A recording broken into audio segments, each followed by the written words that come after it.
It was just a typical Tuesday night in Seattle. I had just finished a late shift at the store. I was exhausted. I got into my car and started driving home. The streets were almost empty. Halfway there, I noticed something strange in my rearview mirror. A white car had been following me ever since I left the parking lot. It wasn't speeding up. It wasn't slowing down. It just kept a steady distance behind me. I turned right into a side street. It turned right immediately after me. My chest started to tighten. I sped up a little. The white car sped up too. Suddenly, the car behind me started flashing its high beams like crazy. Flash, flash, flash. It wouldn't stop. I thought the driver was drunk or looking for trouble. My heart was pounding. I decided not to stop no matter what. The flashing went on for 10 straight minutes.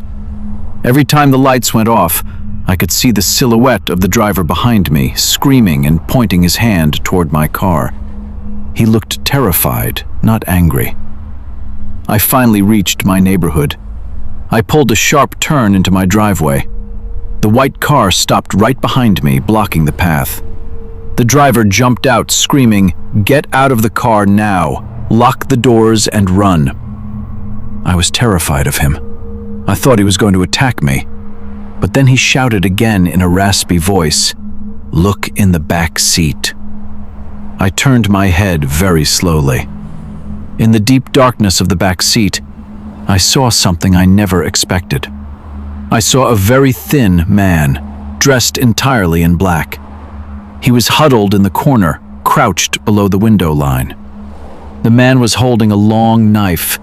He was slowly raising it toward my neck while I was talking to the driver outside. It turned out the guy in the white car could see the man rising up behind me every time the lights went out. He was flashing his high beams to force the man to hide again. If it wasn't for that stranger, I'd be a corpse in the driver's seat right now. I bolted out of the car, and the knife ripped the back of my shirt. The man jumped out the other door and vanished into the woods near my house.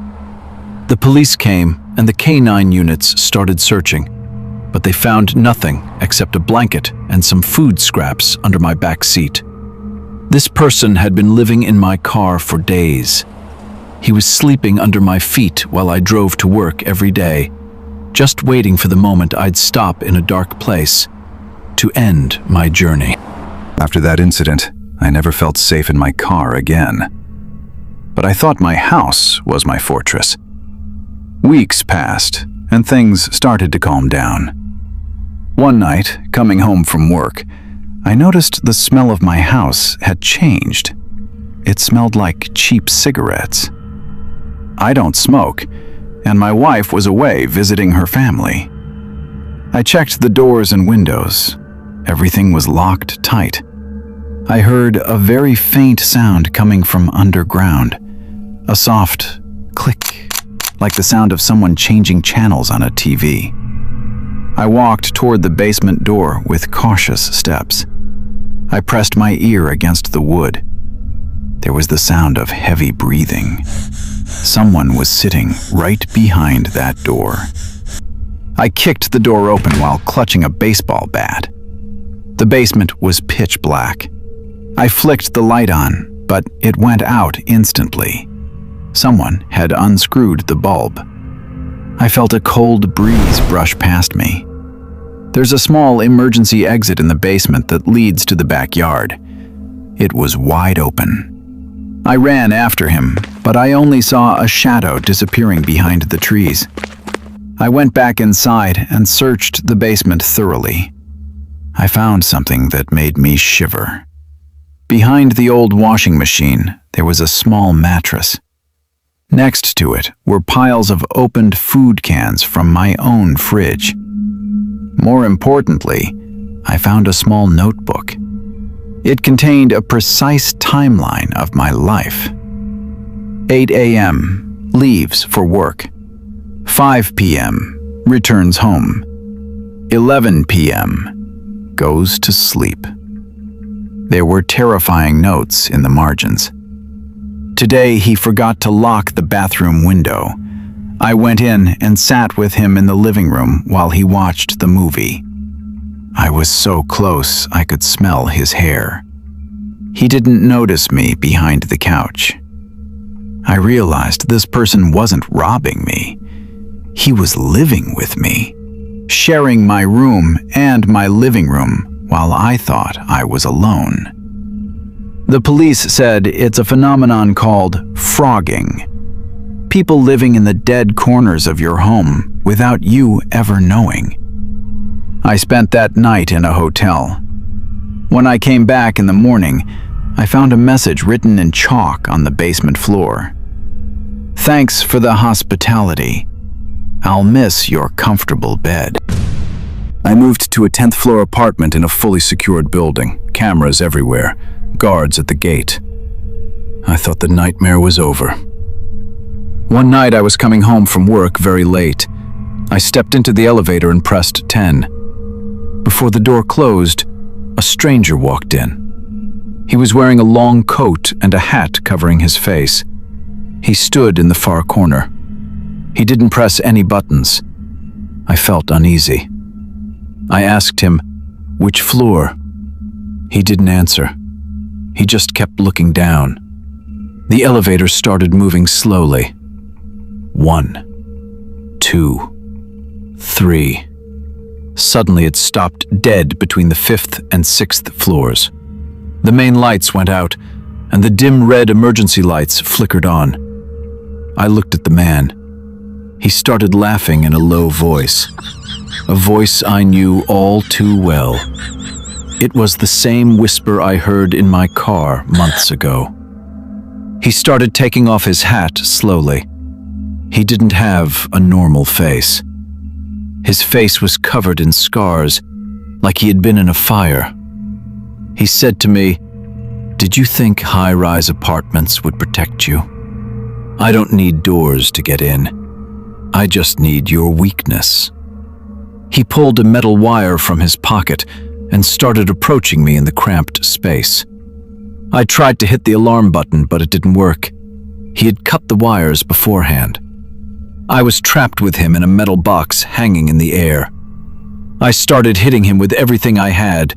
We were struggling in that terrifying red void. Suddenly, the elevator lurched violently and we both fell. The door opened on the 7th floor. I ran out screaming. The guards rushed up immediately, but when they reached the elevator, it was empty. They only found a lock of my hair and his knife. To this day, nobody knows how he got out of that stalled elevator, or how he bypassed the guards and cameras. The real horror isn't the crime itself. It's the knowledge that there is someone in this world who has dedicated his entire life just to hunting you down. Before you lock your apartment door tonight, thinking you're safe on the 10th floor, look into the air vent. Check the space under your bed. The hidden tenant might have arrived before you, and he's just waiting for you to turn off the light. It was back in the fall of 2025. I was dealing with a case of insomnia so severe I'd never felt anything like it. I decided to visit a renowned neurologist's clinic in the suburbs of New Jersey. The clinic was located in an old, elegant medical building. When I arrived, I noticed the waiting room was completely empty. There wasn't even a receptionist. I found a small note on the desk that read, "The doctor is in. Please enter directly." It felt weird, but I was so exhausted that I didn't really care. I walked into the exam room. There was a doctor in his late 60s wearing a crisp white coat. He didn't look up from the paperwork in front of him. In a flat, monotone voice, he asked, "What's keeping you from sleeping?" I started explaining my condition. He was taking notes rapidly, but I noticed something disturbing. He wasn't writing words. He was drawing tiny, overlapping circles, thousands of them covering the entire page. Suddenly, he stopped drawing and looked at me. His eyes were completely dull, like they were made of glass. He said, "Insomnia isn't your problem. Your problem is that you aren't noticing the person sitting right next to you." I froze. I was sitting on a single chair in a cramped room. I looked left and right. There was nobody there. The doctor gave a short, dry laugh. "Of course you don't see him. He's hiding in your blind spot." A chill ran down my spine. The doctor pulled out a small mirror and held it in front of my face. "Look inside and don't blink." I stared at my reflection. Suddenly, I saw it right behind my shoulder. A very thin hand with long, blue-tinted nails.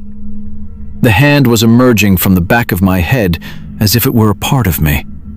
I screamed and fell off the chair. When I looked back at the doctor, he was calmly drawing those circles again, like nothing had happened. I bolted out of the room. I didn't look back. I got into my car and drove away as fast as I could. On my way, I called the clinic's number I found online to report what happened. A nurse answered in a calm voice. I told her what the doctor did. There was a long silence on the other end. Then she said in a trembling voice, "Sir, Dr. Miller passed away in a car accident 2 weeks ago. The clinic has been completely shut down ever since." I looked in my rearview mirror. I saw that same blue hand slowly gripping my headrest. The doctor wasn't killing people in his clinic. He was just transferring his old companions to his new patients. I couldn't go home.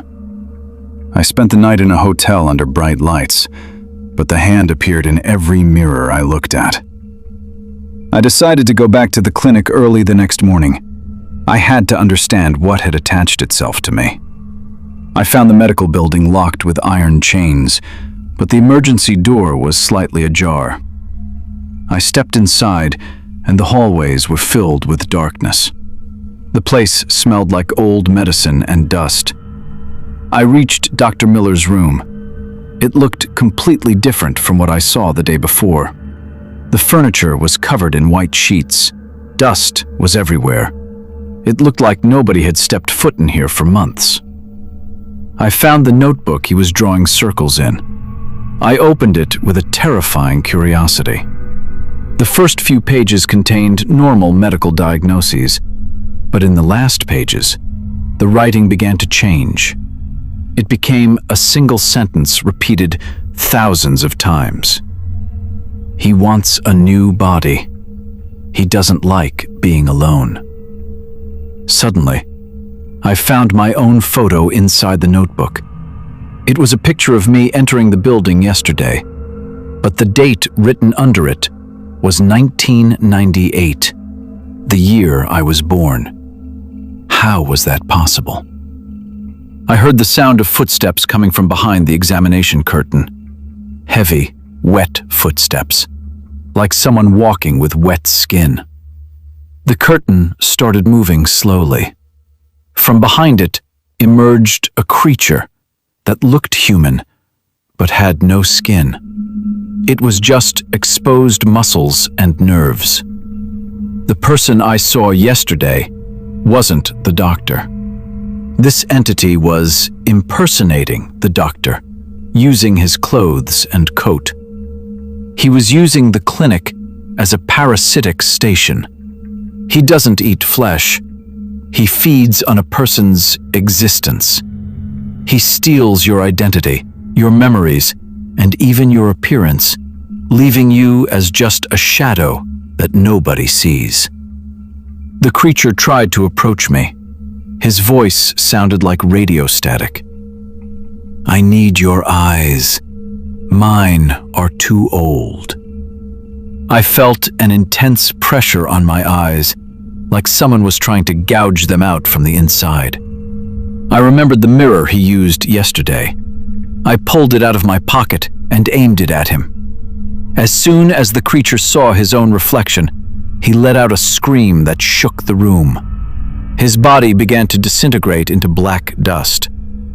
I ran out of the building just as the light started to filter through the windows.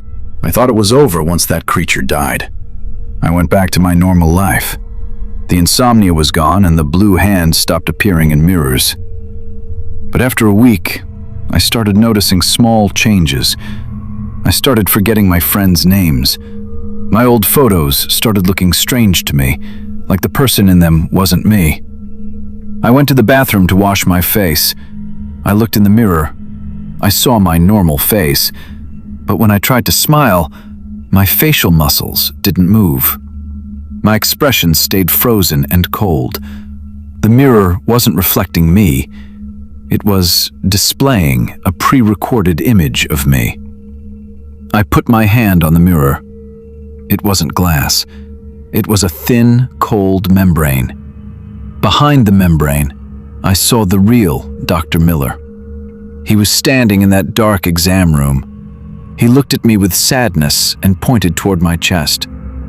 I looked down. I found a very thin, precise surgical scar in the middle of my chest. It hadn't been there before. I remembered that moment in the clinic when I fell off the chair. I hadn't fallen. I had been drugged, and something inside me had been changed. The doctor who died in the accident didn't really die. He was trapped in this parallel dimension behind the mirrors. And that creature I thought I defeated was just a mask to distract me from the real procedure. I am not me anymore.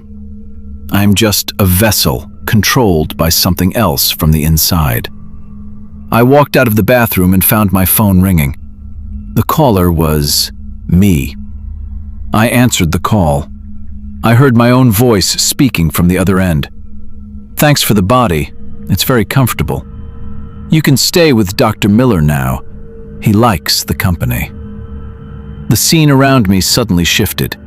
My home vanished. I found myself sitting on that single chair in the dark exam room. The door was chained from the outside. The doctor, or what was left of him, sat in front of me and handed me the notebook. "Start drawing the circles," he told me in a broken voice. "It's the only way to keep from losing your mind here." Now, if you go to a clinic and find it suspiciously empty, or if the doctor avoids looking you in the eye, don't go in. You might be the next patient to take my place behind the mirror. Watch out. Clinics aren't always for healing. In the summer of 2024, I decided to go on a solo camping trip to the Appalachian Mountains. I wanted to unplug. After hours of driving, I stumbled upon a tiny village that wasn't on Google Maps. It was called Oak Haven. The houses were ancient, made of dark wood, with windows covered in thick layers of dust.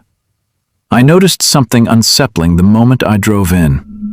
Every resident I saw was wearing pitch-black sunglasses, even though the sky was overcast and it was near sunset. No one spoke to me.